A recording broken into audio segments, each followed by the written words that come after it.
Welcome back, everyone. For many families and individuals out there, they're forced to make the decision between paying rent and buying food to feed their families. At the Ritter Center, they hope to relieve some of these issues through offering health care and treatment to underserved communities. Joining me now is the Executive Director, Mark Shotwell. Mark, thank you so much for joining us here on Live in the Bay. Thank you so much for having me. Yes, we are so excited to talk about this. Now, can you tell us a little bit more about the Ritter Center and what people can expect from it? Sure. So Ritter Center, we are a nonprofit in Marin County, and we've been there for 42 years, and we provide primary medical care, mental health care, substance use disorder services, a full food pantry, and then a lot of housing first case management services to get people off the streets and get them housed permanently. Wonderful. And when it comes to mental health and some of the ways that you address that, what would you say is the importance of addressing the stigmas when it comes to mental health? Absolutely. I always think, who doesn't need somebody to talk to, right? And so when we think about mental health care, sometimes it becomes mystical and like, what is that we're talking about? It's really about when we go through anxious times, stressful times. Many of us through the pandemic have had difficult times in our lives. Having somebody be able to talk to, process through those issues. And sometimes when people have more severe challenges, some medication can help with that. So we really believe in getting people care as early as possible. We can do care for short periods of time or long periods of time, whatever works for people. And the really important thing about the health center movement that we're involved in is we provide services regardless of people's ability to pay. So if you need free services, we got it for you. Wow. And why was that such an important initiative for the Ritter Center to provide health care for so many people? Well, unfortunately, there are not equitable healthcare outcomes for everybody. So when you're low income and have Medi-Cal, or if you've been unsheltered and on the streets sometimes, you haven't had opportunities to get good health care over time, do preventative health care, which many of us do by going to wellness visits. So we want to make sure that everybody gets the highest quality health care, the same health care that you and I would absolutely demand for ourselves or for our families. Everybody deserves to have that. Everybody so that's does. really our mission.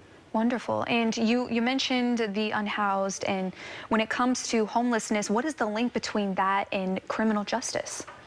Well, that's a great question. You know, I think there's often a lot of mythology that is out there about how much crime is committed by people who are experiencing homelessness.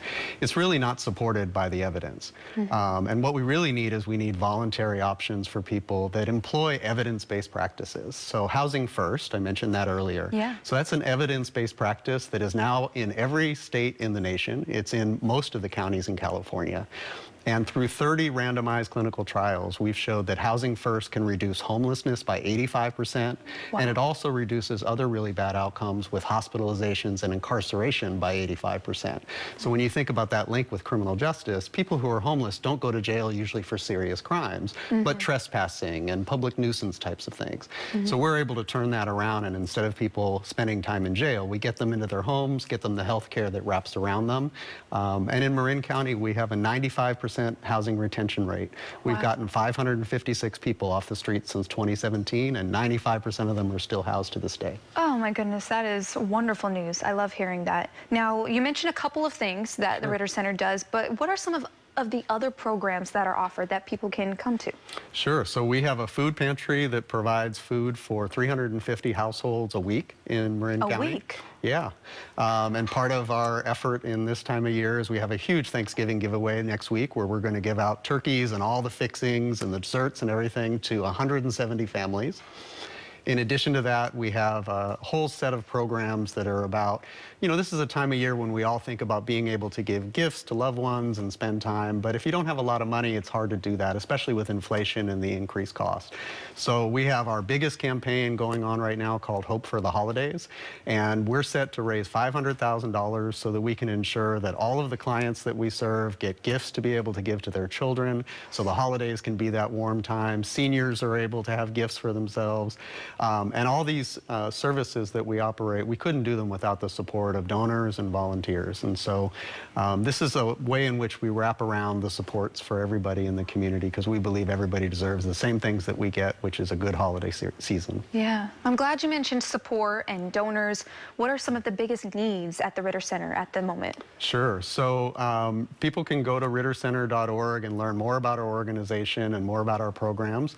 Warm coats right now, sleeping bags, backpacks are really important for people who are unsheltered. We have a lot of information up on our website about how you can donate to the campaign that we have, which will help to get these gift cards to people, help to get food to people, and all the services that we're describing. And in addition to that, we have a lot of volunteer opportunities. So if people want to learn more about Ritter Center, please get in touch with us and you can come down, see what we're doing there. We can talk more about the programs. And if you want to directly get involved and help us to do the work, we'd love to have you doing that.